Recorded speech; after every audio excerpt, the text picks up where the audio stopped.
Ripartiamo dalla voce, il podcast della Federazione Italiana Teatro Amatori. La magia delle voci. Da ogni parte tutto va male, chi può negarlo?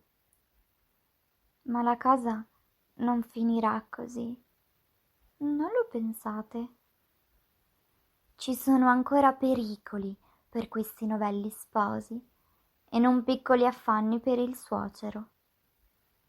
Credi forse che lo avrei blandito, se non per mio vantaggio o per qualche trama? Non gli avrei nemmeno parlato altrimenti e non l'avrei supplicato con queste mani. E lui è arrivato a tanta stoltezza che pur potendo sventare i miei piani, cacciandomi da questa terra, mi concesse di restare per questo giorno, in cui stenderò cadaveri tra i miei nemici. Il padre, la figlia e mio marito. E pur avendo molte vie di morte, non so, mie care, a quale porrò mano per prima. Se darò alle fiamme la mia dimora nuziale, o pianterò loro nel fegato una spada affilata, penetrando silenziosamente nella loro stanza da letto.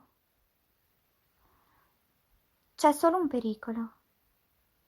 Se verrò sorpresa mentre penetro nella casa a compiere il mio piano, sarò uccisa e derisa dai miei nemici.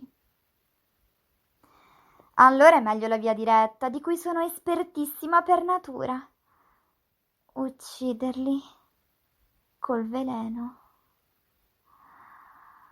Ecco, son morti. Ma poi, quale città mi accoglierà? Quale ospite, offrendomi la sua terra come asilo e la sua casa come rifugio, mi proteggerà? No, non ce n'è.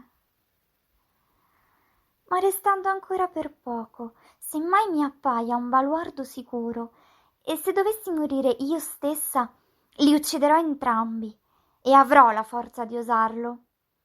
No, per la signora che venero sopra tutte e che ho scelta come collaboratrice, per Ecate che abita nei recessi del mio focolare, nessuno di costoro godrà straziare il mio cuore.